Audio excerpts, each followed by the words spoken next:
radiografía diagnóstica y radiografía de orden 5. Entonces, no utilizamos ningún medio de contraste.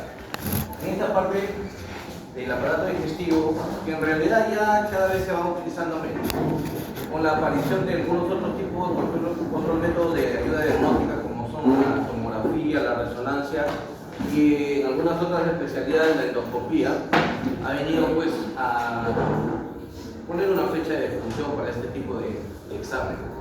Antes se hacían diagnósticos de úlceras, de cánceres de estómago, solamente con radiografía del estómago. Pero ahora la endoscopía pues, ha superado grandemente a los estudios radiológicos, ¿no? Aparte de que se tenía mucho que se debería tener mucha experiencia para la observación por médicos radiólogos especializados, exámenes que duraban un poquito y sobre todo el uso de radiación es que ya se han venido dejando de lado, pero que todavía se conservan para cuando hay algunos casos, problemas. Algunas pacientes especiales, como por ejemplo los ancianos, en donde lamentablemente pues, un tubo de endoscopía no lo pueden tolerar, no lo pueden soportar. El examen de radiografía, por ejemplo, con contraste, es uno de los alternativos para poder visualizar las estructuras internas. Pero hay algunas otras cosas pues, que han venido a caer en desuso. Cuando nosotros solicitamos un estudio del sistema digestivo, tenemos que hacerlo pues, dependiendo de la región, ¿no?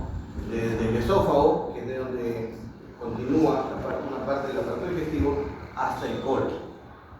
Entonces, podemos hacer radiografías de esófago con sustancia de contraste, porque saben ustedes que sin sustancia de contraste no se va a ver. Radiografía de estómago, radiografía de duodeno, la radiografía del intestino delgado adopta un nombre especial que se llama tránsito intestinal, que lo vamos a ver de aquí ya un poquito más detenidamente. Y finalmente una radiografía de colon con enema, porque tenemos que abordarlo por vía retrógrada, tal y cual no se administra un enema evacuado.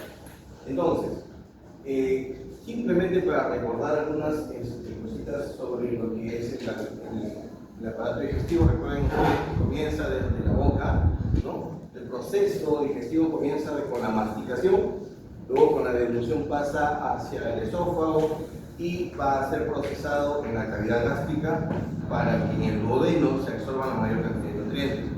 ¿Mediante qué cosas? Mediante enzimas, mediante jugos digestivos, algunas sustancias bioquímicas que lo van degradando al alimento y que lo van convirtiendo en una partícula última, que a la final le llegan como carbohidratos o hidratos de carbono, ¿no?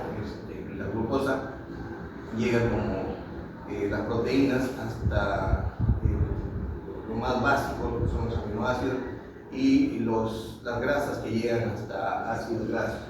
Entonces, a través de todo esto, en el duodeno se comienzan a absorber, en el intestino delgado ya las vellosidades comienzan a absorber todos los nutrientes que van a ser utilizados en la cadena del metabolismo del organismo humano. Y lo que no sirve pues se va yendo, sigue el tránsito, va hacia el colon, donde lo último que se hace es la absorción de agua nada más, hasta llegar al sigmoide del recto para ser expulsado por los actos de defecación. ¿Qué cosa tenemos a la mano para el estudio del aparato digestivo? Todas esas cositas.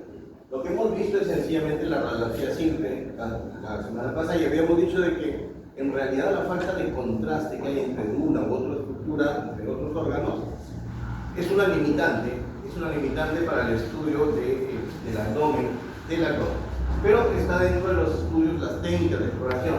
Tenemos exámenes contrastados. Aquí en este caso, la sustancia de contraste que entra a tallar es el sulfato de bario. El sulfato de bario al 20% en peso. Esa es una suspensión, ¿ya? El sulfato de bario puede darse por vía oral o puede darse también por vía rectal, dependiendo de lo que nosotros queramos abordar. Si nosotros queremos una radiografía de esófago, una radiografía de estómago, un tránsito intestinal, el bario es oral. Pero si nosotros queremos abordar el colon, el bario es rectal. Entonces hay diferentes formas de administración. En cuanto a la medicina nuclear, bueno, hay uso de radioisótopos, uso de radiofármacos que sobre todo se van a distribuir a nivel de lesiones que pueden estar asentando en las diferentes partes del tracto digestivo, en la mucosa del tracto digestivo. Y recuerden ustedes que conforme avancen, el epitelio va cambiando. Hay epitelio cilíndrico, hay epitelio plano estratificado. Bueno, entonces, dependiendo de qué cosa, dependiendo del segmento, ¿no? La tomografía en realidad es uno de los que más ayudan en el sistema digestivo. Incluso me atrevería a decir que un poco más que la resonancia magnética. La tomografía sirve para hacer estadiaje de los tumores. El estadiaje no es otra cosa más que decirle grado 1, grado 2, grado 3, dependiendo del tipo de cáncer que hay. Si es que se ha extendido, si es que no se ha extendido, con la famosa la nomenclatura TNM, ¿no es cierto? La T de tumor, la N de nódulo y la M de metástasis. Dependiendo de eso se hace una estadificación de las lesiones neoplásicas que pueden estar existiendo. El ultrasonido también ha sido uno de los boom en el estudio del sistema digestivo, puesto de que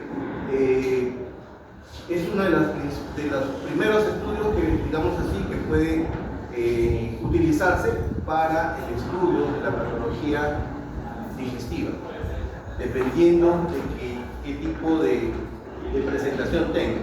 Hay cuadros agudos, ¿no? Como por ejemplo la apendicitis, una colecistitis, la litiasis renal, los cólicos renales.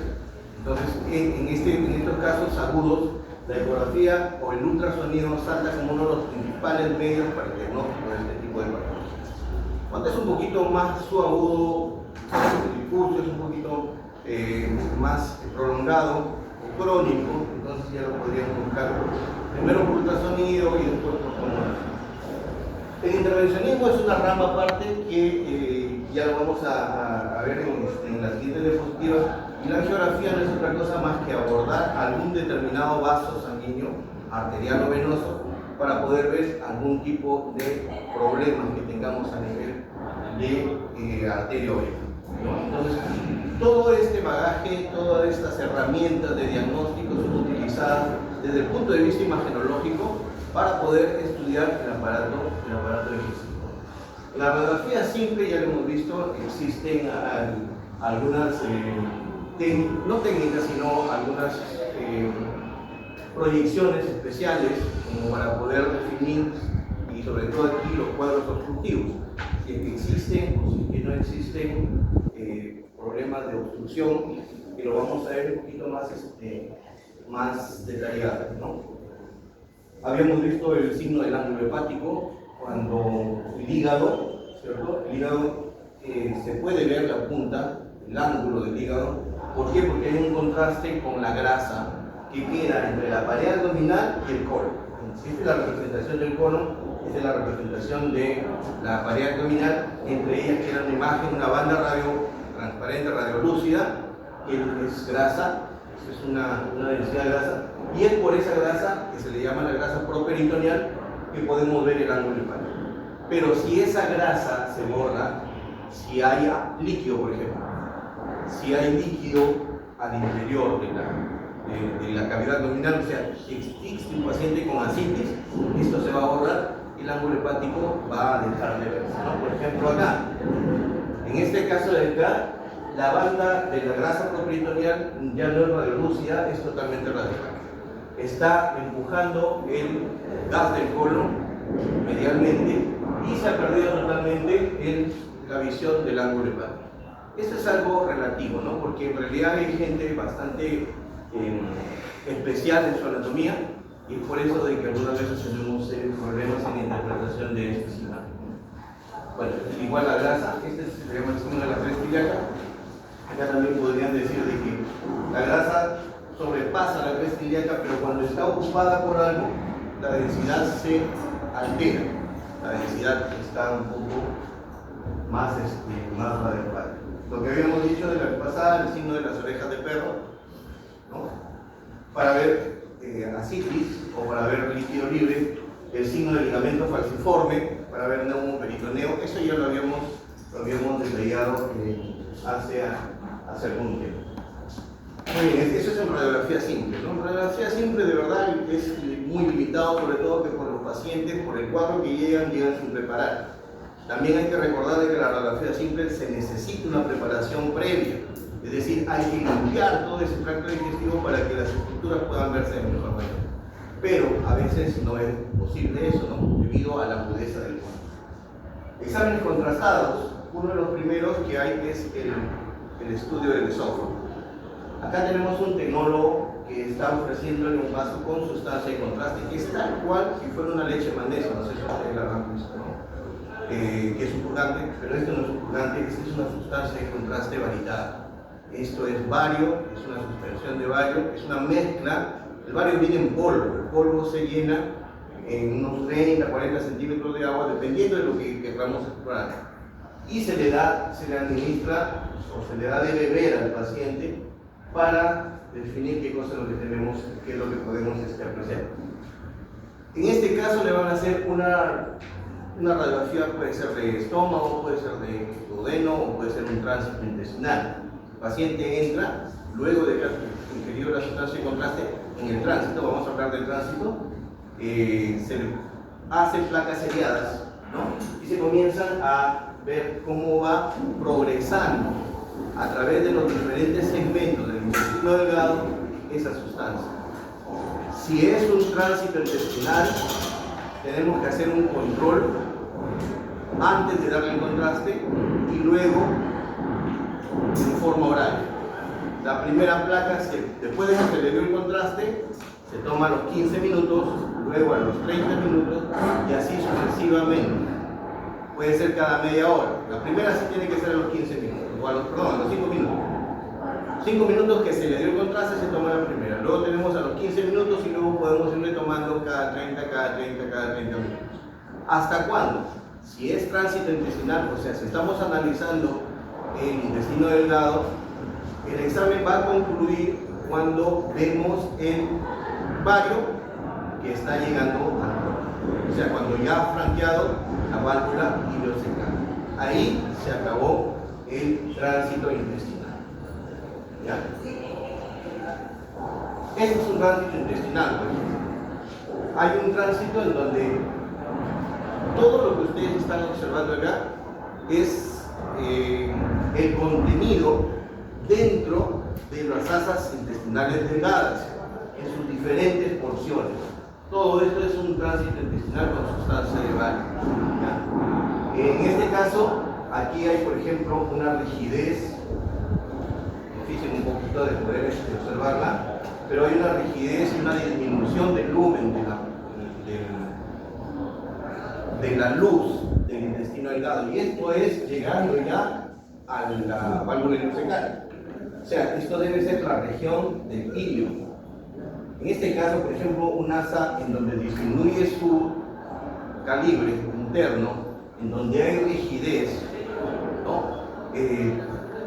Nos da una idea de que hay una alteración en el ilion distal, justo llegando casi a la válvula ileocecal. Sitio donde asientan algún tipo de enfermedades, pero tres son las grandes, las representantes: tuberculosis intestinal, enfermedad de Crohn y linfoma.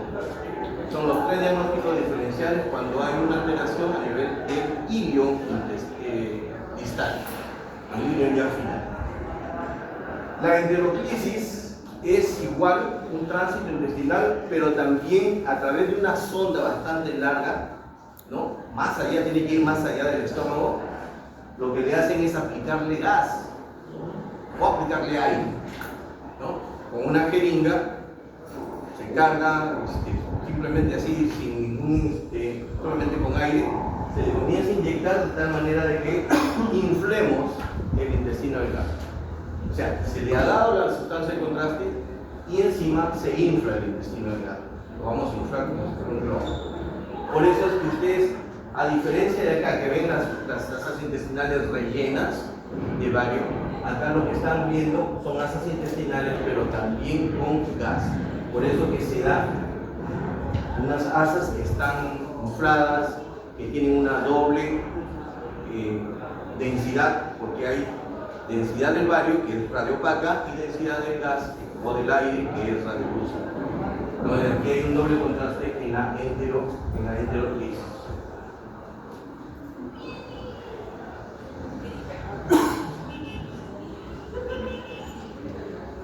Bien, eso es en cuanto al tránsito intestinal. Algo que me olvidaba: ¿cuánto dura un tránsito intestinal? intestinal, o sea, desde que le damos la sustancia varitada, cuando arranca y llega al duodeno. De ahí debe haber un tránsito entre 2 a 6 horas. ¿Okay? O sea que todo el barrio debe recorrer los 7 metros de intestino delgado, los debe recorrer en 2 horas como mínimo o en 6 horas como máximo. Oye, doctor, y si yo veo que a las 30 minutos ya llegó a la válvula ileocecal, entonces tenemos un tránsito intestinal acelerado.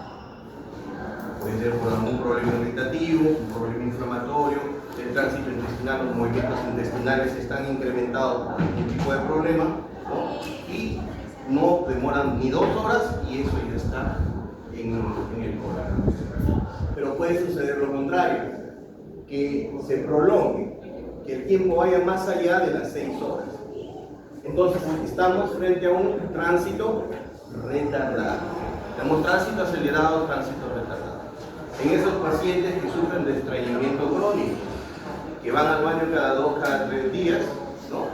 Podría ser que el tránsito, por algún tipo de problema motor, funcional, demore la progresión de todo el contenido en las asas intestinales hasta llegar a la válvula ileocecal.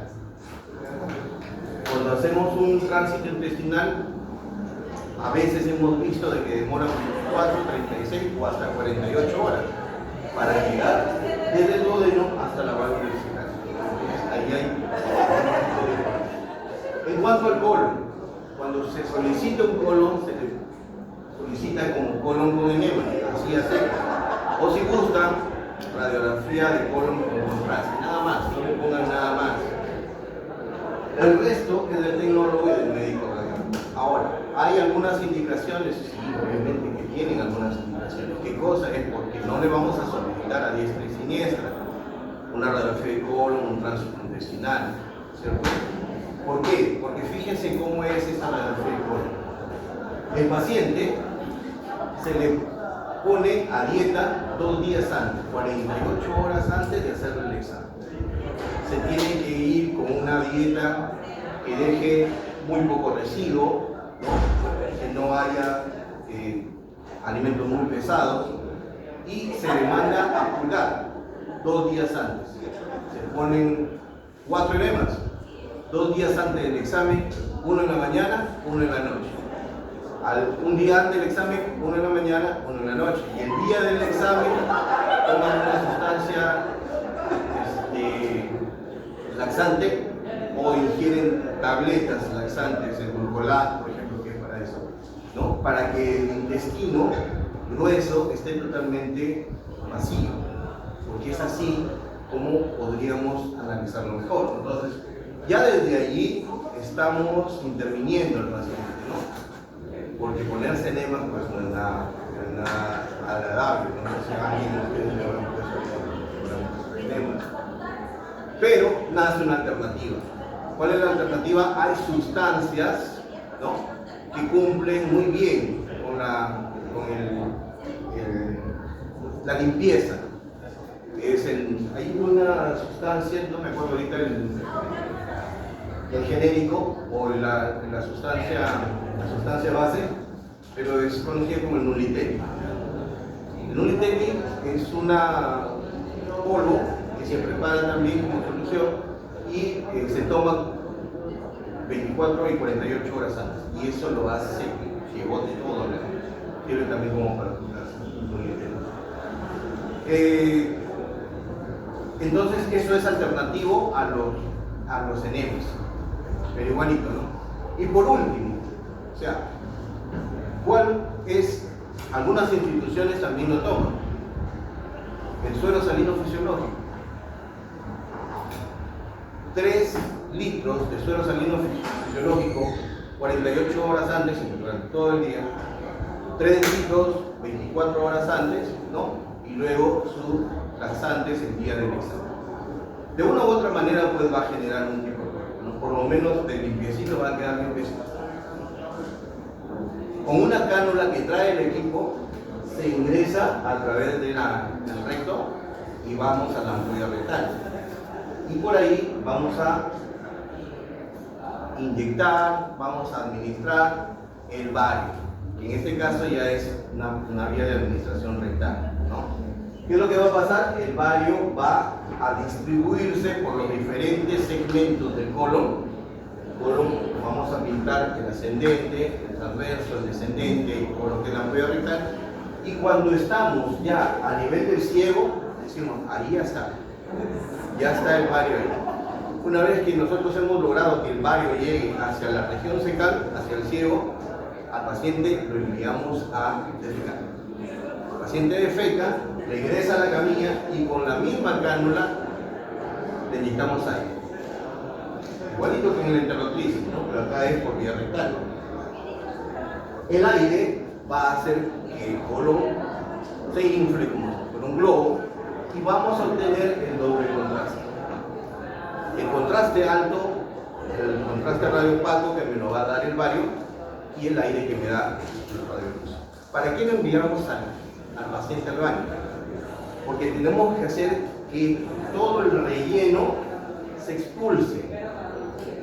El objetivo de esto es que el bario se adhiera a las paredes del colon y cuando ingrese el aire podamos ver la pared.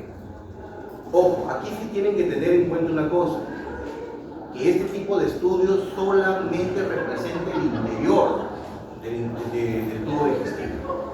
O sea, que si hubiera una estructura o una lesión, por ejemplo, en el músculo, leiomiomas gástricos, por ejemplo, leiomiomas que están en la capa muscular. Entonces aquí no lo vamos a poder observar, no vamos a poder ver. Solamente se podrá hacer factible de verse las lesiones que asientan en la mucosa, sea del intestino delgado o sea del intestino grueso.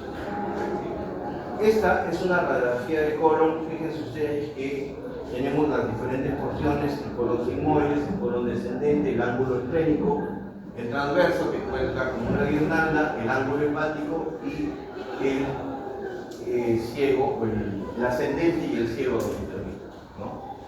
Esto es para ver un acercamiento. Miren ustedes las austras representadas en esta imagen.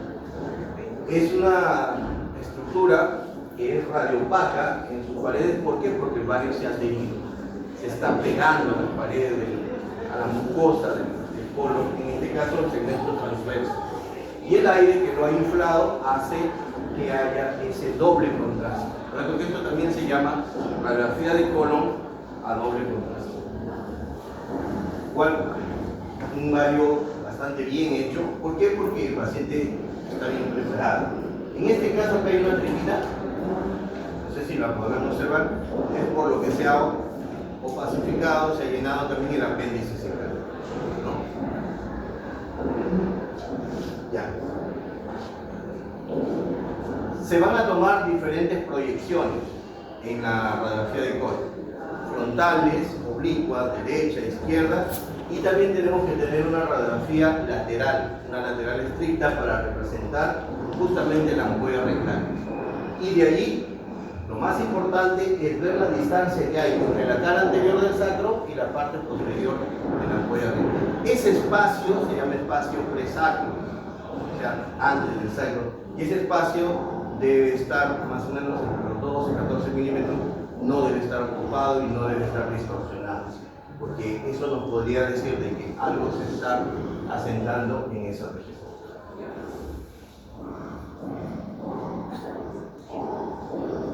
Quiero volver acá. Bien, entonces hemos tenido radiografía simple, exámenes contrastados, solamente hemos visto el examen de tránsito intestinal y una radiografía de colon. No sé por qué no apareció el estómago. Bueno, medicina nuclear que lo vamos a ver después. Tomografía. La tomografía da algunas luces sobre diferentes tipos de patología. Entonces, la tomografía nos brinda imágenes axiales, imágenes transversales, cortes anatómicos, y van a ser interpretados pues obviamente por el profesional correspondiente. En este caso, por ejemplo, hay una masa o una colección acá, una colección adyacente al recto. Ustedes que estamos más o menos ya por la cavidad pélvica, la parte inferior, no es otra cosa más que un acceso para-rectal. Bueno, acá tenemos otro más. Las imágenes no son tan buenas, no es que no sean buenas, sino que no captan la que sale en el monitor. Como les digo, sería conveniente de que después las analicen mejor.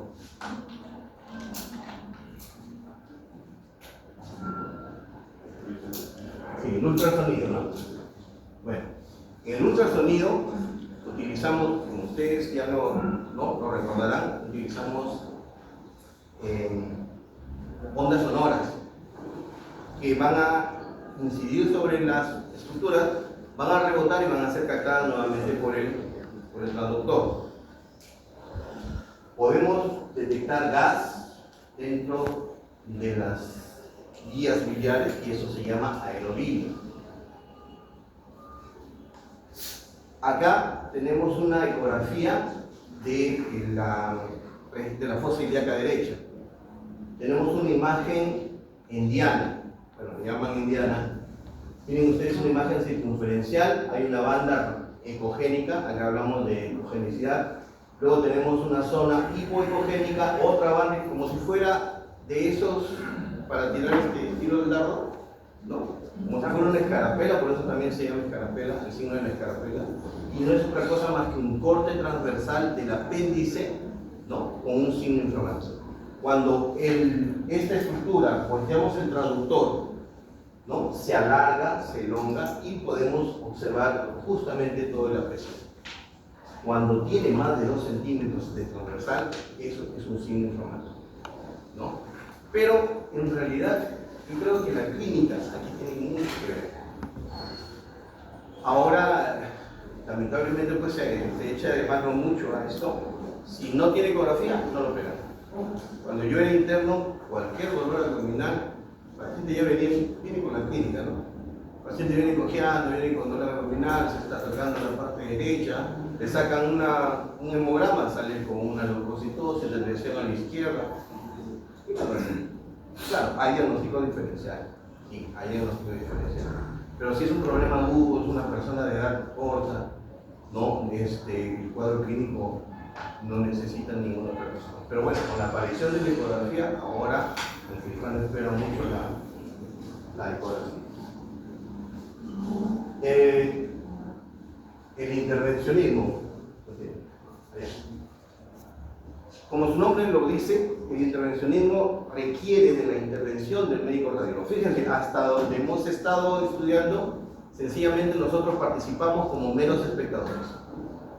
Ecografía, bueno, acá en el Perú el médico radiólogo lo hace la ecografía. En otros países, no. En otros países lo hace el tecnólogo. El tecnólogo adquiere todas las imágenes y se lo envía al radiólogo y el radiólogo lo interpreta. Tal y cual una tomografía, una resonancia o una radiografía. Ellos toman la radiografía y se la envían al médico radiólogo, igualito. Y la ecografía la toman el tecnólogo. En Estados Unidos, por ejemplo, son los tecnólogos los que se encargan de adquirir las imágenes y se las pasan para acá. Pero acá en el Perú y en general en Latinoamérica, el que hace la ecografía es el mismo médico. Porque una de las desventajas que tiene la ecografía es que es operador dependiente. O sea, lo que me parece a mí, ¿no? Tal vez no le parece a otro médico. Yo puedo interpretar una imagen de una cosa, así como veíamos la semana pasada, la del viejito, la del mexicano y tantas cosas. Bueno, así es la imagenología. En cambio, en la radiología intervencionista ya hay intervención del médico. Ya no es meramente un espectador, sino aquí la radiología intervencionista justamente tiene algunos procedimientos que los hacen muy bien. Funciones, drenajes, hay múltiples procedimientos que actualmente están siendo parte ya de una subespecialidad en la radiología, que es el radiólogo intervencionista. Por ejemplo, aneurismas a nivel del cerebro, ¿no? De la circulación intracraneal, que son inabordables por el neurocirujano. Bueno, pues el médico radiólogo se mete por la femoral llega hasta la aorta y se va hasta la carótida interna y se mete al cerebro. Se mete al cerebro con catéteres largos, son súper entrenados, localizan dónde está el neurisma, le ponen una sustancia embolizante y se le saca por el corazón. El aneurisma se sacó, la malformación arteriovenosa que son latentes, ¿no? Pueden reventar, pueden de una u otra forma romperse, lo embolizan con una sustancia esclerosante, lo taponan, digamos así, y esa malformación se acaba. Tumores, hay tumores que se están haciendo, hay miomas, por ejemplo, en mujeres que no han tenido hijos, pero que desean tener su familia y no pueden por los miomas, embolizan los miomas, alcanzan la arteria, el vaso nutricio de la tumoración, lo esclerosan, le disminuyen, le quitan la circulación y el mioma se achica, ¿no? O el tumor en realidad se achica. Se está haciendo para tratamiento. Se están practicando tumores que se pueden dar quimioterapia en el mismo tumor. Porque cuando ustedes administran una quimioterapia no solamente van a matar las células del tumor, ¿no? ¿Por qué? Porque el medicamento es medicamento, el medicamento no es inteligente y decir, oye, me voy solamente a la del tumor, al osteosarcoma, me voy al carcinoma de células renales y de ahí voy a pegar. No. Cuando se distribuye, preferentemente se va a ir al riñón, por supuesto, pero va a matar algunas otras células, ¿no? Es por eso que la gente se comienza a caer el aire. Pero acá no, ¿por qué? Porque van justamente al vaso nutricio y ahí te administran la quimioterapia. Entonces, justo eso es, se está preconizando bastante esto, ¿no? Por ejemplo, acá hay un médico que está haciendo un cateterismo, que está abordando una arteria, y fíjense ustedes, en este caso, por ejemplo, es una arteriografía renal. Están representando todo lo que es el sistema renal, la circulación renal. Para la determinación de biopsias, estos equipitos de acá se llaman cineangiógrafos. Tienen dos monitores, tienen un monitor adicional. El radiólogo intervencionista, pues obviamente ya es como si fuera una sala de operaciones. ¿Por qué? Porque está abordando estructuras internas.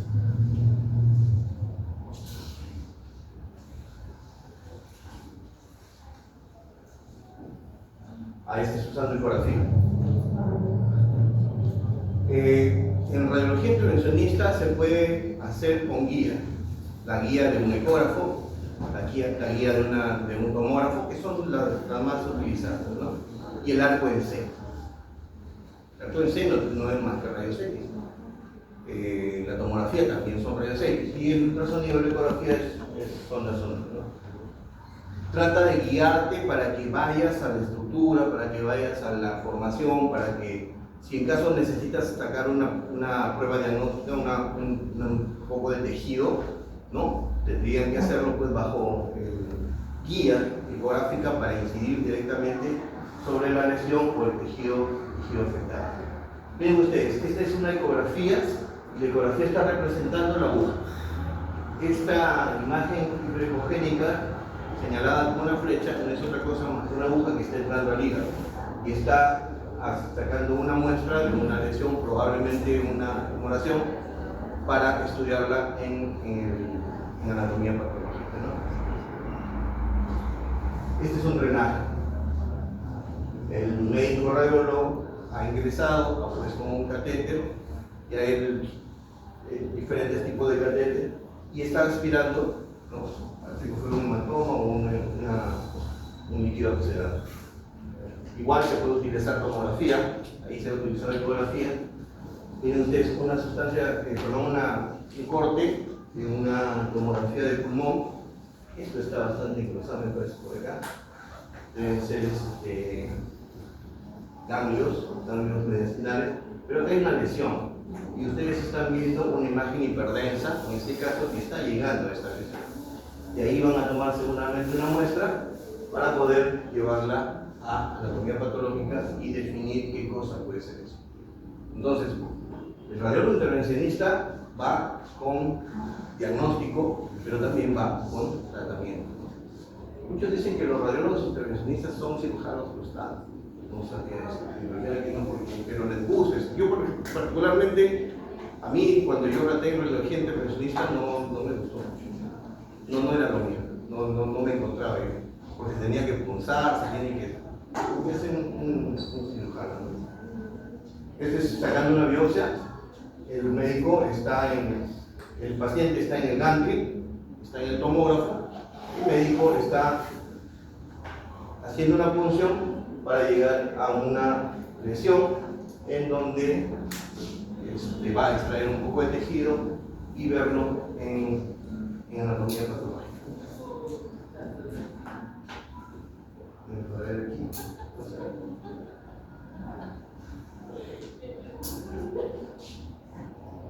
Solamente nos falta aquí medicina nuclear. Sí. Una sustancia, un radiofármaco que tiene afinidad por los tejidos gastrointestinales y puede, en este caso, por ejemplo, acá, está en el intestino. Obviamente aquí la medicina nuclear no tiene las imágenes tan bonitas como las tiene la radiología, aparte de que esta es otra especialidad. Pero el radiofármaco se está acumulando en una asa intestinal que podría ser un problema neoplásico, ¿no? Dependiendo de la sustancia de contraste que se utilice. En este caso no es sustancia de contraste, en este caso es un radiofármaco. El radiofármaco va a tener afinidad por algún tipo de estructura anatómica. La arteriografía, es lo que decía yo también, es de parte del radiólogo intervencionista. Muchas veces ellos ingresan a través de la femoral y se pueden meter a cualquier arteria, sea de la cavidad abdominal, sea de la cavidad torácica o incluso del cerebro. Angiografía selectiva, miren ustedes, acá hay unas imágenes más densas o más. Aquí es al revés porque esto es una imagen en arco en C. La imagen de arco en C lo da al revés. Lo blanco debería ser negro y lo negro en este caso debería ser blanco. ¿Por qué? Porque la sustancia de contraste es radiofárica. Pero bueno, eso ya viene así de fábrica. Son estructuras que parecerían estar representando malformaciones arteriovenosas. Esto es de la mesentérica, de la arteria mesentérica. Arteriografías selectivas donde hay puntos de corte, hay obstrucciones, hay disminución, estenosis, y eso puede estar generando algún tipo de problema.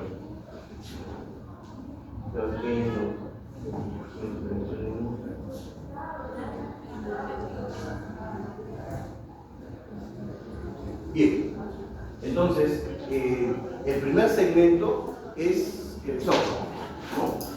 El esófago es un tubo fibromuscular, más o menos 25 centímetros de longitud, ingresa al tórax a nivel de D1 y al abdomen a nivel de D10. Fisiológicamente tiene algunos estrechamientos en la parte cervical porque tenemos tres porciones del esófago, ¿no es cierto? Una porción cervical que es corta, la porción más larga que es la porción torácica y otra porción corta que es la porción intraabdominal, luego de atravesar el hiato esofágico. El músculo cricofaringeo nos da un primer estrechamiento, el callado de la aorta te da el segundo, el bronquio común izquierdo cuando lo cruzas te da el tercero, y cuando ingresa al abdomen a través del hiato esofágico, o sea, en el músculo diafragma, te da el cuarto estrechamiento. Son cosas que se pueden observar cuando se hace una radiografía de esófago con sustancia de contraste. Bueno, abajo está fijado, tiene algunos medios de fijación. El esófago, ¿sí?, es una estructura mediastinal y lo único que podemos hacerlo aquí es hacerlo visible mediante una sustancia de contraste. Entonces aquí se le va a dar el vario oral, ¿ya? Se le va a dar el vario oral y podemos observarlo en toda su extensión. Lo ideal debería hacerse con fluoroscopía, ¿no? Pero no todos los hospitales tienen fluoroscopía, así que a veces nosotros tenemos que hacer este examen a ciego, calculando más o menos que va por la porción cervical, que va por la porción torácica, que está ingresando al estómago. Este es una radiografía de esófago. Fíjense ustedes, ¿qué nos va a representar? Métanselo a la cabeza, solamente va a representar el interior del tubo, la mucosa, la luz. Yo no puedo definir acá paredes externas. Recuerden ustedes que el esófago tiene músculo también, ¿cierto? Dentro de sus paredes tiene músculo. Pero esos músculos se pueden alterar, sí. Hemos hablado de un leiomioma, por ejemplo. El leiomioma va a va a crecer para afuera. Eso, si yo le hiciera una radiografía, no voy a ver nada. ¿Por qué? Porque el esófago, el contraste solamente me va a representar la parte interna del tubo esofágico, la mucosa, las paredes. Claro, si algo está creciendo para la luz, obviamente un adenocarcinoma de esófago, por ejemplo, podríamos nosotros apreciarlo. ¿Cómo? Como una estructura que está ocupando espacio, que está irregular o que origina un defecto de relleno. Pero este es algo normal, totalmente normal. Todo, desde C4 hasta D11, está siendo representado como una columna de vario totalmente continua, ¿no? Bueno, recordar que esta tiene una circular interna y una longitudinal externa de las capas musculares. En este caso, el tercio superior es músculo voluntario, músculo esquelético, músculo estriado. El tercio medio es aquel que tiene las dos, tanto músculo estriado como liso. Y el tercio inferior del esófago tiene puramente liso, ¿no? Carece de serosa, no hay una capa que lo envuelve como lo envuelve a todos los demás en la porción intraabdominal, está revestido por el epitelio escamoso estratificado. Y aquí hay algo importante denominado la línea Z, que es más o menos donde se une el esófago con el estómago. Una zona de transición, ¿cierto? Que es justamente donde se podría, y la pueden ver los endoscopistas. Se dice de que el gastroenterólogo es capaz de ver esta unión denominada área o línea Z, ¿no?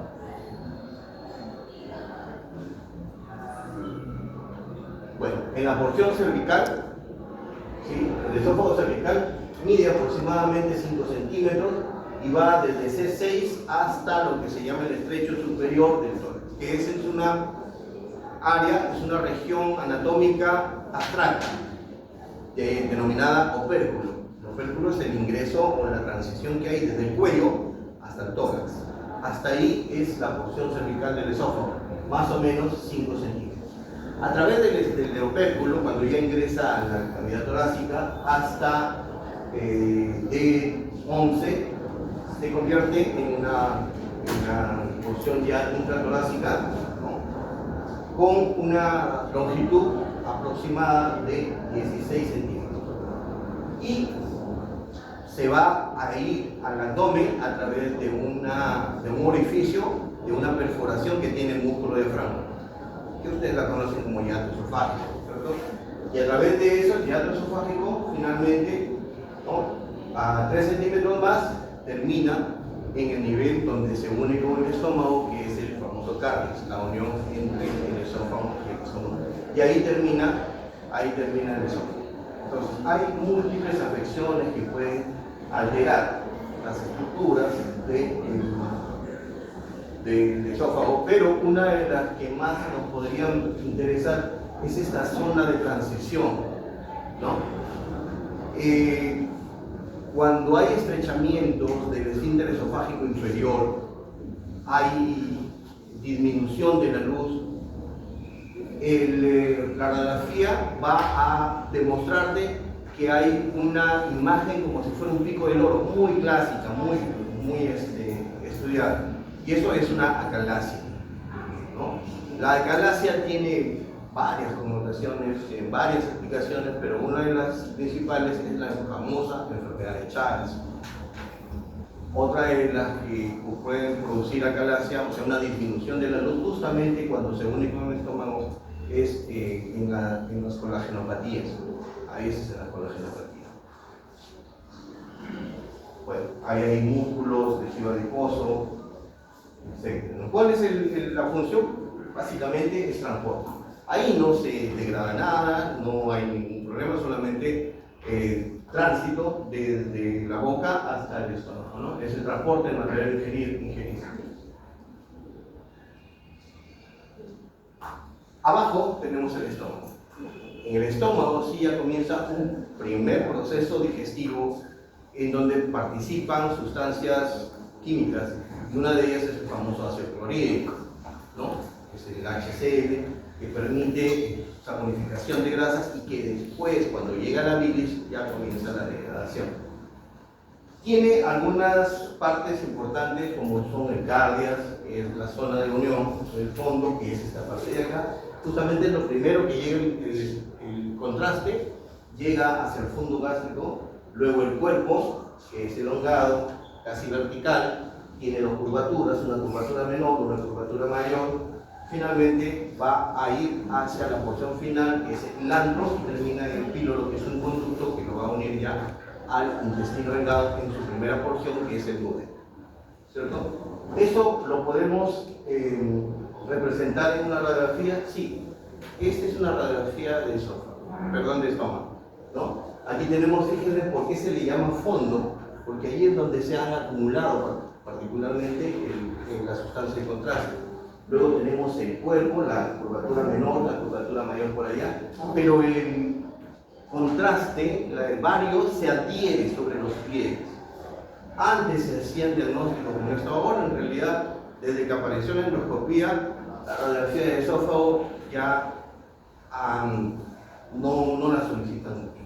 Bueno, no es que no la soliciten mucho, últimamente ya no la están solicitando casi para nada, ¿no? Excepto, como les digo, en algunos pacientes en donde es imposible atravesar el tubo endoscópico, el gastroenterólogo ya no puede llegar. Hay gente que ha tomado algún tipo de sustancias por atentar contra su vida, ¿no? Lejía, ácido muriático, que son de todas las principales sustancias, y eso estenosa las paredes.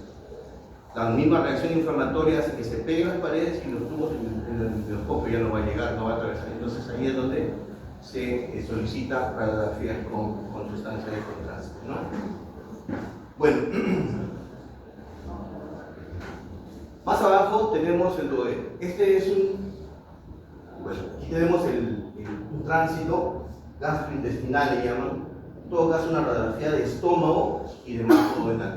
Recuerden ustedes que el duodeno tiene 4 porciones: primera, segunda, tercera y cuarta. Ascendente, transversa, descendente, etc. Entonces, ese marco colónico, duodenal, es justamente eso que parece una C. Miren ustedes la morfología del contraste, ¿no? Si podemos decirle morfología, también está dentro de la luz, pero es totalmente diferente, como si fuera una pluma de ave, ¿no? Es el intestino delgado, el marco duodenal, que es esta C que está acá, que justamente rodea la cabeza del páncreas, ¿cierto? Luego se continúa con los diferentes segmentos, luego viene el ilium, el yeyuno, y después viene el ilium al final. Entonces, la sustancia de contraste adopta una forma especial. Y yo soy capaz de poder definir hasta dónde es estómago y hasta dónde es intestino delgado, o dónde comienza el intestino delgado, ¿no? Nosotros podemos hacer varias proyecciones. Este es el bulbo duodenal, fíjense ustedes esta morfología, ¿no? Que podemos hacerlo con una radiografía de estómago. Más abajo, el intestino delgado, que es el tránsito, el famoso tránsito intestinal del cual ya hemos hablado, ¿no? Si hay algo que se resiste, si hay alguna región que se resiste a ser estudiada, es el intestino delgado. Hasta ahora no apareció la resonancia, la tomografía, pero el intestino delgado todavía no puede ser abordado de una forma como ahora se aborda el esófago, como se aborda el colon. ¿Por qué? Porque pueden haber colonoscopías. El colonoscopio te recorre todo el marco del colon. El endoscopio, cuando ingresa por la boca, te recorre todo lo que es el esófago y se va hasta el duodeno. Pero son 7 metros. Esos 7 metros todavía son considerados un santuario. O sea, hasta el momento que yo tengo conciencia de lo que estoy estudiando, no he visto ningún método que me pueda definir exactamente esos 7 metros de intestino delgado en sus 3 porciones. Duodeno tal vez podría ser estudiado por endoscopía, pero el yeyuno y el ilium, entonces hay que tener cierto respeto cuando la patología es en intestino delgado. Linfomas, enfermedad de Crohn, ¿no? Son estructuras tuberculosis intestinal. La tuberculosis intestinal, que en realidad es una de las que tiene cierta connotación en países no industrializados, en países no desarrollados, así como es el nuestro, tener bastante cuidado cuando los pacientes llegan con diarreas o que llegan con trastornos digestivos, ¿no? Hay que tratarlo con bastante cuidado. Las porciones que tiene el duodeno, 25 centímetros de todos los 100 metros, con 4 porciones debe ser dicho, relativamente fijo. El yeyuno son 2/5 partes, el yeyuno son las 2/5 partes de todo el intestino delgado. Con el ileum ambos tienen 6.5 metros, ahí donde radica toda la infección. Se ideó hace tiempo una cápsula, y en la cápsula se puso un microfilm, o sea, una cámara pequeñita, minúscula, que mientras se iba transitando, digamos así, que iba pasando por los diferentes segmentos de las asas intestinales delgadas, iba filmando. Imagínense, ¿no? Desde el duodeno hasta la válvula ileocecal. Después, obviamente, la cámara seguía su recorrido y ya salía por donde tenía que salir, ¿no? Pero iba filmando. Pero no ha dado resultados, ¿no? En realidad no he escuchado yo de estudios que digan que esa cápsula, que hay una cápsula que haya dado resultados para eso, ¿no? Entonces, es como un viaje, hay una obra, no me acuerdo cuál es, pero es una obra donde se representan ellos un viaje imaginario por todo el tracto gastrointestinal. Bastante bonito eso, ¿no? Pero hasta el momento, las asas intestinales delgadas, el tubo, el intestino delgado, se resiste a ser estudiado, pero así se cierta con algunos métodos de diagnóstico por imagen. Para más o menos diferenciar el yeyuno del ileum por método de diagnóstico contrastado. En cuanto al diámetro, el yeyuno es más ancho, 3 a 3.5 centímetros, mientras que el ileum es más estrecho, 2.5 centímetros. El grosor de la pared, el yeyuno lo tiene un poquito más gruesa la pared, mientras que el ileum es algo más fino. La posición. En el abdomen superior izquierdo, ¿no?, están las asas yeyunales, mientras que en el otro lado, en el abdomen inferior derecho, están las asas del ileum. Ojo, cuando alguien hace un tránsito intestinal, lo primero que se llena, las primeras asas que ustedes deben ver, es en el cuadrante superior izquierdo. Después del cuadrante superior izquierdo, se pasan hacia el cuadrante inferior derecho, porque esa es la disposición anatómica habitual. Pero cuando vemos que las asas se rellenan primero en el otro cuadrante, entonces podríamos estar frente a un diagnóstico denominado malrotación intestinal, ¿no? Porque las asas rotan, embriológicamente van a rotar. Las válvulas conviventes son más gruesas y más prominentes en la porción yeyunal y son un poco más finas y menos prominentes en el ileum. Las placas del P son menos y más grandes y muy numerosas en lo que respecta al ileum. Y los arcos arteriales son 1 o 2 con escasas ramas largas en el yeyuno y 4 o 5 con múltiples ramas cortas. Aquí, en todo lo que es las asas intestinales, el sistema es el sistema de la mesentérica, ¿no? De la mesentérica superior y mesentérica inferior, formando el famoso arco de Riolano que va a irrigar todas las asas intestinales delgadas.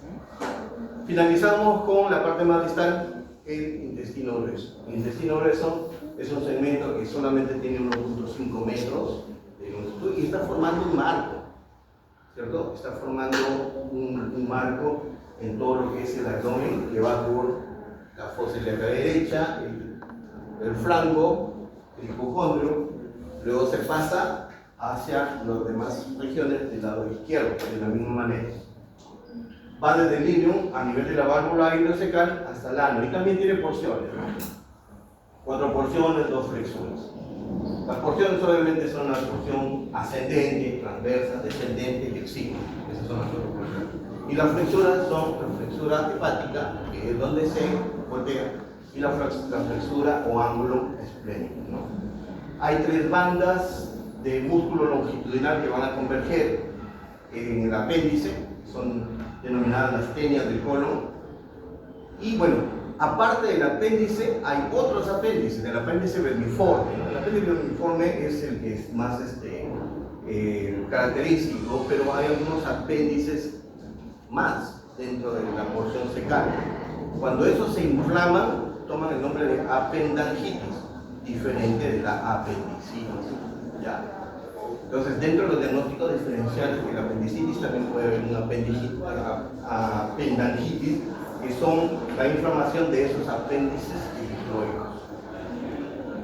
Y el apéndice vermiforme es más grande, que tiene más o menos 12 a 14 centímetros, pero desde el punto de vista anatómico.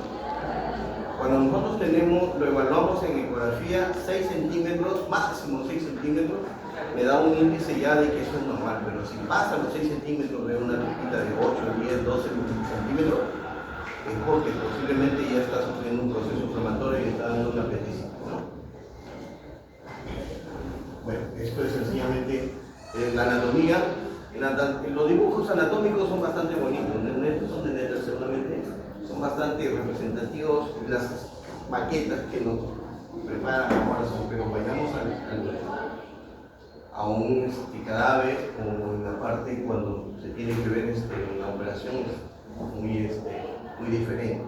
Pero por lo menos es esquemático, ¿no? 5 centímetros la porción secal se le denomina ciego porque justamente termina en un saco ciego. 10 centímetros la porción ascendente, 50 centímetros la transversa, 10 centímetros más el colon descendente y 50 centímetros con el colon sigmoides. Recordar también que el sigmoides tiene dos porciones, una porción abdominal y una porción recta. Y a la final termina en una estructura recta, por eso se le llama recto, que termina en un conducto, en un conducto anal, que es justamente por donde salen los desechos orgánicos, ¿no? El recto con 15 centímetros. La regla de los 9 es algo que ustedes deben entenderlo en sus cabezas, ¿no? Perdón, la regla de los 3. ¿Por qué? En toda radiografía simple, nosotros podemos observar a veces las asas intestinales. Entonces, la pared del intestino delgado no debe ir más allá de 3 milímetros. La luz del intestino grueso, la pared del intestino grueso no debe ir más allá tampoco de los 3, pero los 3 centímetros. La luz es pequeña, ¿ya? La luz 3 centímetros de diámetro. Entonces, la pared del intestino 3 milímetros.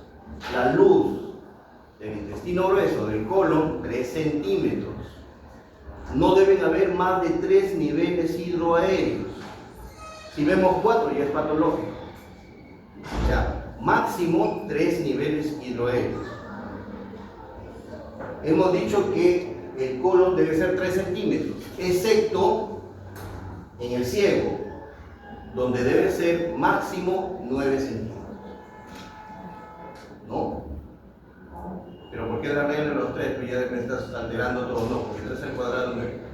Entonces, ciego hasta 9 centímetros. La luz del colon hasta 3 centímetros. La pared del intestino delgado hasta 3 milímetros. Y como máximo 3 niveles hidroaéreos para que sean considerados fisiológicos. Si hay más de 3 niveles hidroaéreos, ya son patológicos. ¿Okay? Esa es la regla de los. Muy bien, ¿alguna pregunta? Justamente ahí es donde tenemos que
ilio nos representa un trastorno fisiológico del aparato digestivo que lo puedo ver sin contraste, por eso que lo voy a hacer acá. Y luego ya dejamos los pies de sí. Entonces, el hablar de ilio es hablar de un trastorno funcional, un trastorno que también podría convertirse en un trastorno orgánico, un trastorno motor. El que nosotros digamos ilio nos tiene que hacer pensar a nosotros que ese intestino se ha dejado de mover, que los movimientos peristálticos se detuvieron y que el contenido que está dentro del tracto gastrointestinal no progresa, no avanza. ¿Okay? Entonces, hay dos tipos de ilio. El ilio que se denomina ilio paralítico, que es netamente funcional, y el ilio que es el ilio mecánico, que es por alguna causa obstructiva, que puede ser que esté dentro del intestino, puede ser que esté fuera del intestino comprimiendo, o puede ser también que esté en la pared del intestino. ¿Me explico? Ilio paralítico, ¿no? El intestino se dejó de mover, los movimientos peristálticos se acabaron. Si yo no tengo movimientos, si yo no tengo gasolina, el carro no se mueve. Si yo no tengo movimiento peristáltico, el contenido endoluminal no progresa, no avanza. Entonces va a producirse una éstasis del contenido. Y obviamente los procesos que suceden como formación de agua y formación de gas no se van a detener. Recuerden ustedes que el tracto gastrointestinal es muy rico en algún tipo de bacterias, flora intestinal que usualmente está con nosotros, que es simbiótico, que está ahí. Pero si algo nos molesta, se pueden volver patológicas. Entonces, el ilio puede ser un ilio adinámico, un ilio funcional, un ilio espástico o un ilio por una causa vascular. ¿Sí? Mientras que el ilio mecánico debe tener una causa obstructiva que nace en la pared del intestino, por ejemplo un tumor, un adenocarcinoma, ha crecido de tal manera de que se convirtió en una chancaca que no deja pasar el contenido. Obviamente es un músculo se va a cansar en algún momento, ¿no? Pero no puede ser en la pared del intestino, puede ser afuera o puede ser adentro, intraluminal. Un fecaloma, por ejemplo, en pacientes que están muy venidos a menos, pacientes ancianos, no se mueven, están postrados, el movimiento peristáltico va a disminuir y si encima no hay defecación, esos fecales pueden llegar a ocupar la luz del intestino y eso no deja pasar lo demás. Entonces tenemos una causa intraluminal, ¿no? Lo mismo una acumulación que esté creciendo hacia el interior, hacia la luz del intestino. Extraluminal son cosas afuera del intestino. El intestino es un tubo, pero tiene relaciones con otros órganos. Vamos a suponer de que haya un problema a nivel del útero en una mujer. Presiona el recto y no deja pasar. Es una causa extraluminal. O sea, tenemos problemas a nivel de la pared del intestino, adentro del intestino, afuera del intestino. Y oclusiones en asas cerradas, que son cuando se tuercen, cuando se doblan sobre su mismo eje, conocido como vólvulos, ¿no? Bueno, entonces hay diferentes tipos de clasificación dependiendo de algunos parámetros, como cómo se presentan, dónde se localizan, cómo es la intensidad del ilio y dependiendo de su origen patológico. En cuanto a la presentación, bueno, pues la presentación es, la clasificación se hace por el tiempo de evolución. Puede ser aguda, subaguda, crónicas, intermitentes, ¿no? Ahora, de lo agudo puede pasar a la normalidad clínica y la normalidad clínica puede ser agudo y pueden ir rotando, o sea, pueden comenzar como agudos, pero pueden irse a la cronicidad o en todo caso también pueden ser subagudos. Y todos pueden pasar de agudo a subagudo, de subagudo a agudo, de crónico a subagudo, etc., ¿no? Por la localización va a depender de dónde esté. si está en el intestino delgado o si está en el intestino grueso. Si el problema obstructivo, sea funcional, sea mecánico, está en el intestino delgado, habría que determinar si está en el intestino delgado proximal, ¿no?, o si está en el distal. Por lo general hablamos de un proceso oclusivo alto o de un proceso oclusivo bajo. ¿Quién nos da ese límite? El ángulo de 3, ¿no?, el ángulo de Loyola. Y puede ser también que esté abajo en el intestino grueso. Según la intensidad de la oclusión, puede ser una obstrucción completa, donde se tapa totalmente, donde lo aprieta totalmente, o puede ser algo incompleto. Por eso que ustedes seguramente en sus historias clínicas, que a lo mejor están revisando con algunos otros profesores, o cuando lleven el curso de gastroenterología, van a dar de un proceso oclusivo o de un proceso suboclusivo. Y hay diferencias entre eso. ¿Por qué? Porque dependiendo de la intensidad, puede ser completo o puede ser incompleto. En cuanto a la patogenia, es sencillamente por la causa que está provocando. Esto ya no podemos ir más allá de lo que va, dependiendo del origen etiológico, ¿no?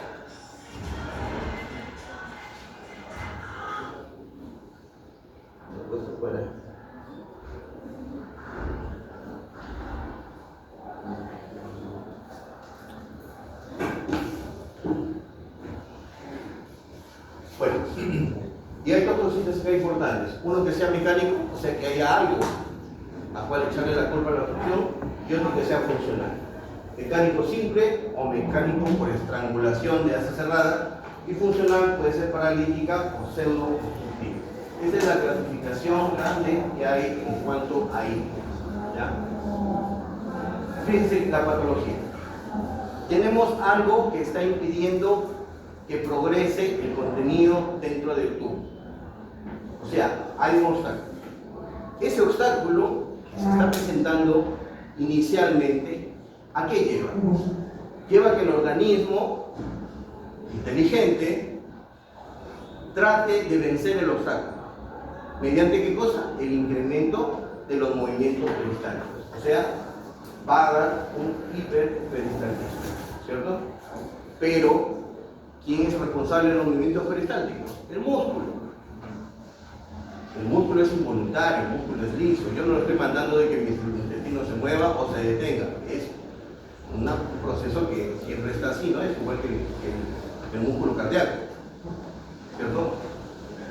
Como es músculo, el hecho de que esté dándole y no pueda vencer a esa oclusión, a ese obstáculo, hace que la fibra muscular se canse y sucede un fenómeno denominado fatiga. Si se cansa, se deja de mover, y si se deja de mover, todo lo que está antes del obstáculo, ¿no?, se va a distender, se va a dilatar. Esa dilatación va a producir que haya una éstasis de contenido. O sea, el contenido que está dentro del lumen va a seguirse dando. Los procesos fisiológicos que se dan, formación de gas por las bacterias, formación de líquido por las células, absorción, reabsorción de agua, se van a seguir dando. Entonces, eso va a provocar éstasis intestinal. Esa éstasis intestinal, la éstasis de contenido, la no progresión de ese contenido, nos da acumulación de gas, porque las bacterias van a seguir produciendo su gas tal y conforme no va a hacer nada. Los fenómenos fisiológicos o fisiopatológicos van a hacer que salga agua o líquido del intravascular al extravascular, y eso nos va a llevar justamente a una ausencia de motilidad. En ese caso, llegan los pacientes con una distensión abdominal, ¿cierto? Llegan con dolor. Pero eso también, todo lo que estamos mencionando, hace de que las bacterias, que son inocentes cuando estamos en un proceso normal, cuando ya hay algo que está obstruyendo, un obstáculo que está provocando todos estos mecanismos fisiopatológicos, ¿sí?, hacen de que esas bacterias comiencen a proliferar. ¿Por qué? Por el medio en el cual están viviendo, ¿cierto? Esto es lo que sigue, la distensión abdominal. En cuanto a la distensión abdominal, justamente el paciente que está obstruido, llega a la emergencia, llega con dolor, llega bastante panzoncito. ¿Es así? No, no es así, ¿no? La distensión de las asas intestinales que tienen gas, que tienen líquido, por eso que en las radiografías se ven niveles hidroaéreos. Ya les he dicho, 3 niveles hidroaéreos como normal, más de 3 ya es patológico. Esa distensión abdominal entonces hace que haya pérdida de agua y consecuentemente haya pérdida de electrolitos. O sea, te va a llevar a una deshidratación. Por lo tanto, hay disminución del potasio, hay disminución del cloro y hay un estadio que se llama alcalosis, que nos provoca deshidratación. La deshidratación, el organismo en su afán de retener el líquido, disminuye el volumen urinario. Entramos en oliguria. La oliguria con bajo gasto cardíaco y posiblemente con hipotensión. Pero la distensión abdominal también, cuando las paredes se distienden del intestino, ¿qué hacen? Provocan un reflejo que es el reflejo del vómito. Un vómito reflejo, ¿para qué? Para tratar de eliminar toda esa cantidad que se está acumulando. La distensión abdominal también disminuye la absorción y aumenta la secreción. ¿Esto qué hace? Más encharcamiento, más producción de agua, más salida de líquidos, más aumento de gas y el paciente se distiende aún más. Por lo tanto, la distensión lleva a un incremento de la presión intraabdominal. Por eso que se ven todos distendidos, todos panzones, y cuando ustedes le hacen una percusión, le dicen el signo del timpanel, ¿cierto? Esa presión intraabdominal que supera a la del tórax hace que comprima hacia arriba y hay hipoventilación. También la distensión abdominal nos va a dar edema de la pared y esta es venosa, que a las finales llevan a una disminución del riego sanguíneo, y la disminución del riego da isquemia, que a las finales va a debilitar la pared. ¿Qué sucede? Perforación. Si hay perforación, ya hay un estadio sacante, comprometido de la persona, ¿no? Porque nos va a dar una peritonitis bacteriana, que a las finales la peritonitis puede llegar a un shock séptico, y ya saben ustedes el desenlace de un shock séptico, ¿no? Si hay ruptura, si hay edema, también puede ser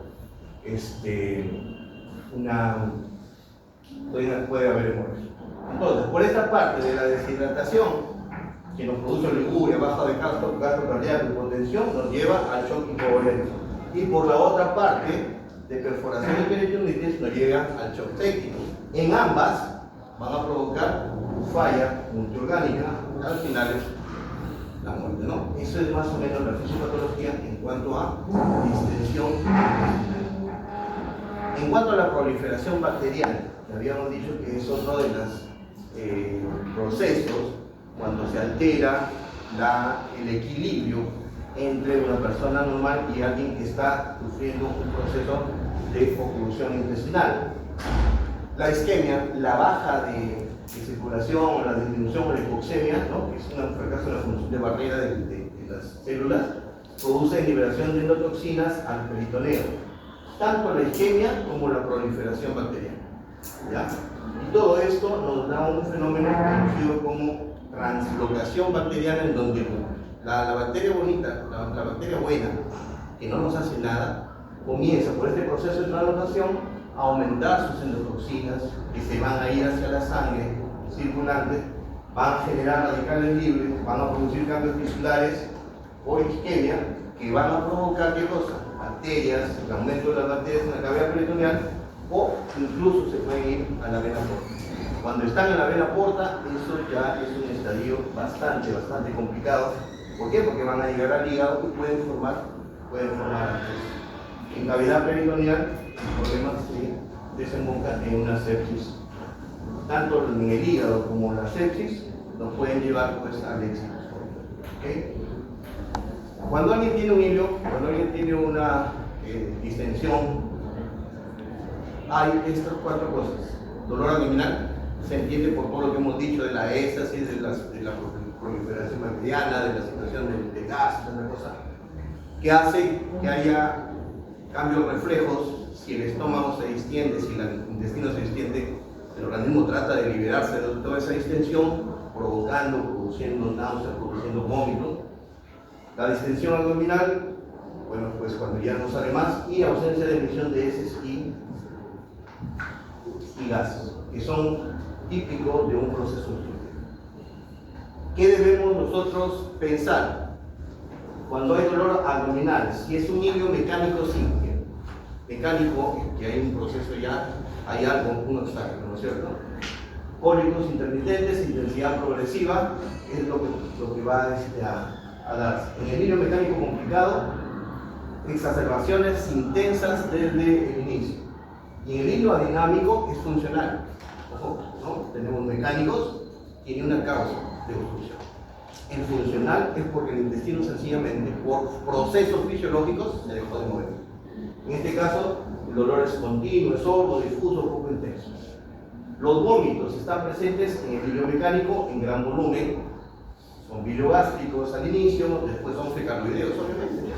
Las heces fecales se van a tener que seguir produciendo.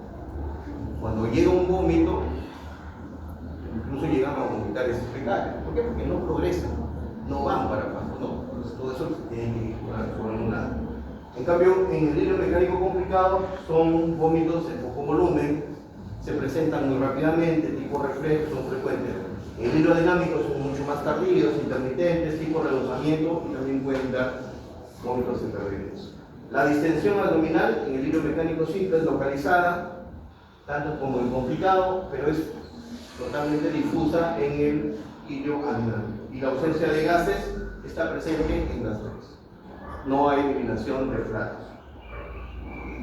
Esto les decía yo de qué eran las causas, ¿no? Fíjense, en rojo, las causas que... Esta es la luz del intestino. El círculo es la luz del intestino.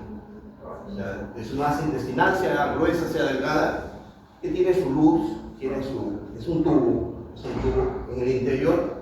Puede que existan causas parietales, o sea, de la pared, neoplasias, alteraciones congénitas como atresias, estenosis, duplicaciones, procesos inflamatorios, como por ejemplo una enfermedad de Crohn, ¿sí?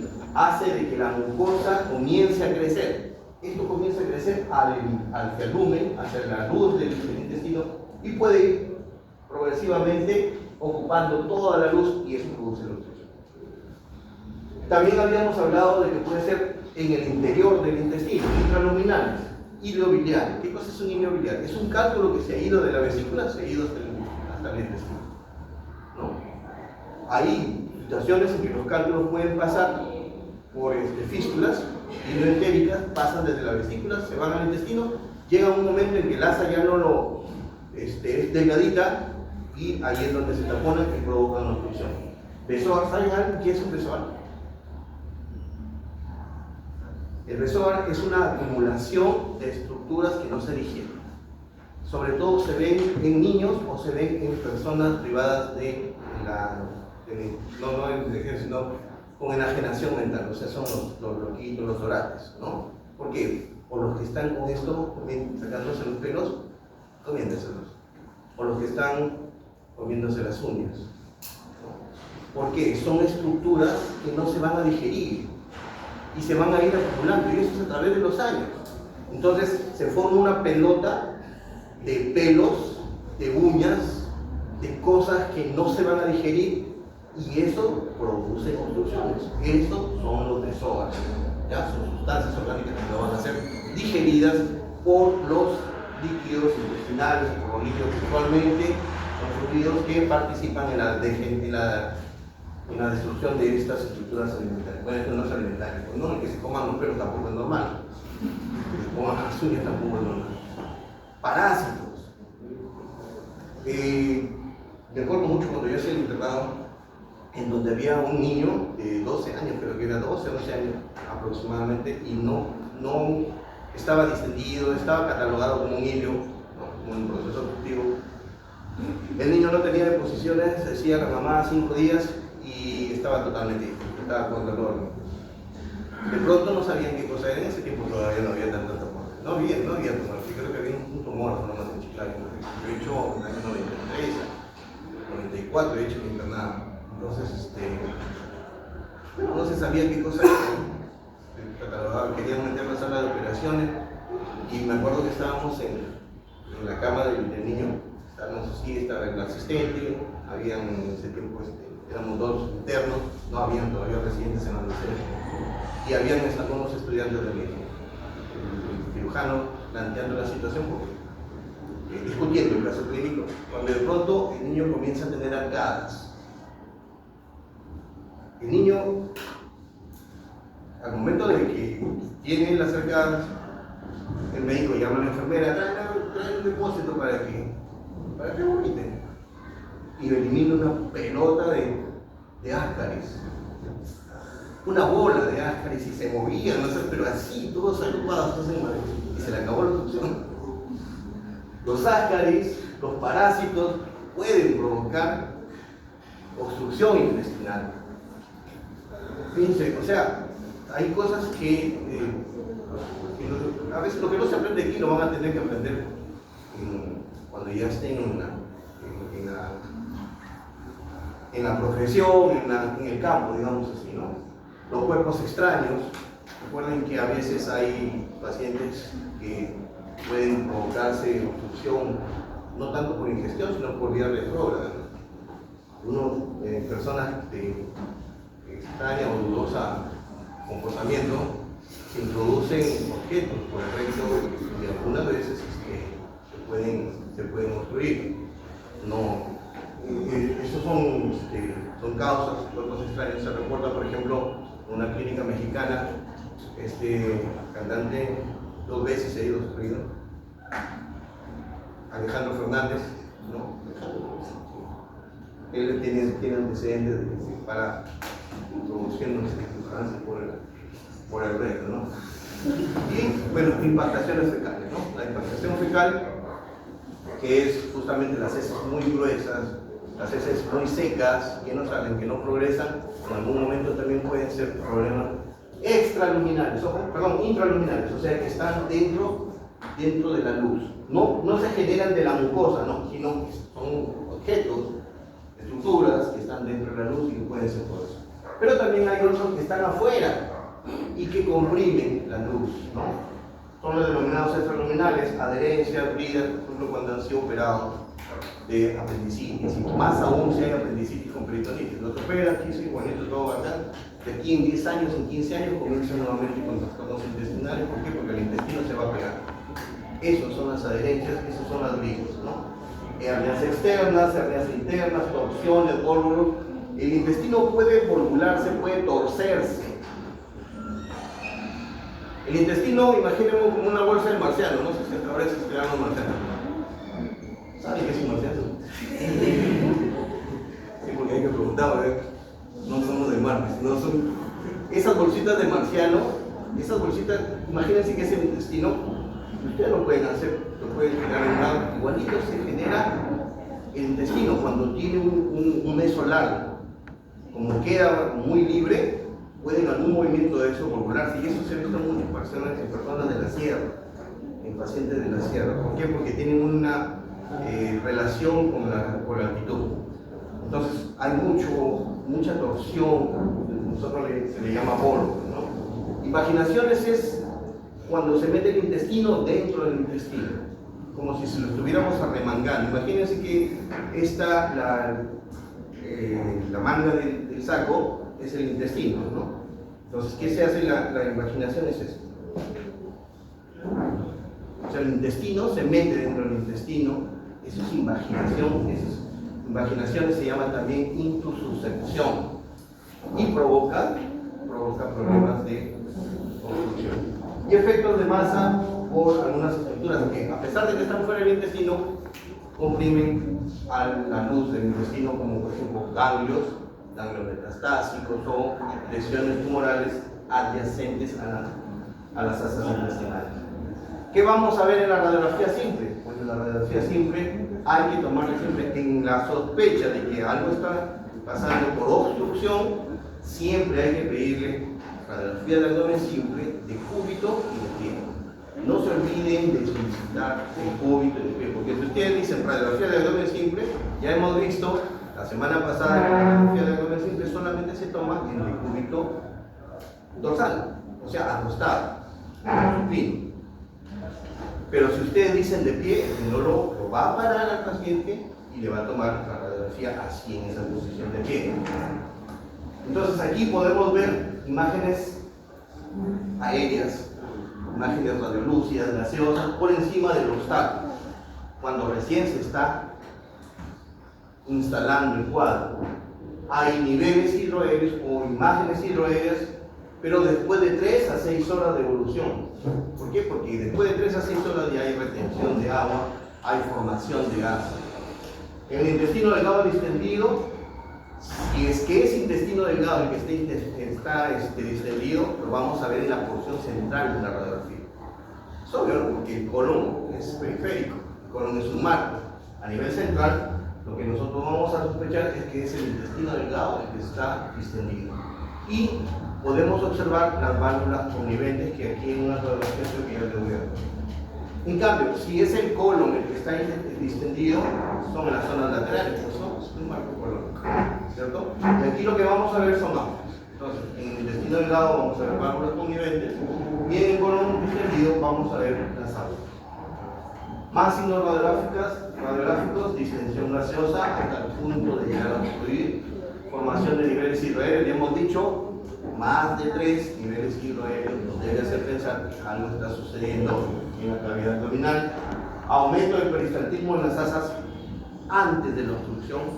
Claro, si yo tengo una obstrucción aquí, obviamente el intestino va a querer flanquear eso, va a querer vencer la obstrucción y se va a mover más. ¿Esto lo voy a ver en una radiografía simple? No lo voy a ver, pero sí lo puedo ver en un fluoroscopio, porque el fluoroscopio nos da imágenes en tiempo real. Pero no es necesario a un fluoroscopio. Yo sencillamente con poner mi estetoscopio voy a escuchar que los ruidos hidroaéreos están incrementados, están mucho más incrementados que una persona normal. Puede haber reducción o ausencia, claro. Si aquí está obstruido, para arriba se dilata, pero para abajo se eleva el gas. O sea, abajo se va a colapsar. Antes de la obstrucción se dilata, después de la obstrucción se va a colapsar. Reducción o ausencia de gas en el colon, o sea, en la parte distal. Líquido en la cavidad peritoneal, que lo podemos apreciar por ecografía. Entonces, siempre hay que pedir radiografía de abdomen simple, de pie y de cúbito, y obviamente adicionarle una ecografía abdominal para que más o menos por ahí nos pueda orientar cuál es la causa o el motivo de esa obstrucción. Disposición en escalera de asas dilatadas y imágenes en collar de cuellos. Miren ustedes, estas asas intestinales están central, acá, ¿cierto? Hay niveles hidroaéreos, aquí hay un nivel hidroaéreo, otro nivel, bastantes niveles hidroaéreos. Pero acá hay algo importante. Estos deben ser asas intestinales delgadas. Primero, porque están centrales. Y segundo, porque se ven las válvulas coniventes. ¿Qué son las válvulas coniventes? Son estos pies radioopacos que van desde una pared del intestino a la otra pared. Cuando vemos nosotros de pared del intestino, eso con toda seguridad de que son válvulas coniventes. Y si son válvulas coniventes es porque estamos frente a un asa intestinal delgada. ¿Ya? Pero, si vemos también esto, pero no es continuo, es discontinuo, con toda seguridad, esos son austras. Y si son austras, pues no pueden ser asas delgadas, tienen que ser. ¿Okay? Eso es para que diferencien quién es el que se dilata, qué segmento, qué porción es la que se está dilatando. Bueno, aquí hay otra cosa importante. Ustedes ven gas a nivel pélvico, a nivel distal. Y si vemos la otra, vemos imágenes hidroaéreas, bastantes niveles hidroaéreos, pero hay una radioopacidad totalmente en la pélvica. ¿Eso qué quiere decir? Que hay ausencia de gas a nivel distal. Acá sí hay todavía gas en el recto, en el sino. O sea, esto debe ser un proceso suboclusivo, o puede ser un hilo adinámico, un hilo funcional. En cambio acá ya no se ve nada. Es muy probable que esto sea obstruido. ¿No? La gran diferencia entre algo funcional y algo obstruido. Miren ustedes, un asa intestinal, asas intestinales, válvulas coniventes, y cuando están en posición de pie, formación de niveles hidroaéreos. Una representación de una obstrucción, por ejemplo, acá hay posiblemente un cáncer o una tumoración que está creciendo al interior del lumen del colon, y obviamente de aquí para allá arriba se va a extender, pero de acá para abajo no está llegando aire, no está progresando nada, eso se va a colapsar. Estas son tomografías, ¿no? Esta es una radiografía, miren cómo está el colon aquí. ¿Por qué colon? Porque está primero en los flancos. Esta es la representación del transverso. Las asas centrales no se definen muy bien, y cuando se hace una tomografía, igualito vemos que con contraste estamos observando que las asas están distendidas, ¿no? Y debe ser una cuestión obstructiva, porque aquí se encontró una tumoración a nivel del cibo. Bueno, igual acá. Estas son asas intestinales delgadas, pero aquí se ve parte, acá hay una zona le llamamos silencio porque no se pintan las asas, porque no llega de una manera correcta el contraste. Entonces, lo que está marcando las flechas es un área en donde no ha habido un pasaje o donde no hay contraste, así como en las diferentes asas intestinales. Entonces yo debo deducir de que acá hay un problema obstructivo, de que algo está sucediendo, de que algo está creciendo hacia la luz del intestino. En una ampliación, para que ustedes vean que simplemente el contraste pasa por un desfilaje. O sea, hay una lesión estenótica, algo que está provocando. Esta es una representación del intestino delgado. Algo más frecuente son los bólidos.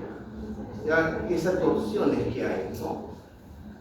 Torsión de un asa sobre sí misma, y suelen predominar en el colon. Los dos más frecuentes y típicos en la práctica clínica son los que suceden a nivel del ciego, o sea, el vólvulo cecal, y los que suceden a nivel del signo, el vólvulo de signo. Esos son los dos que tienen más incidencia, una más frecuente representación.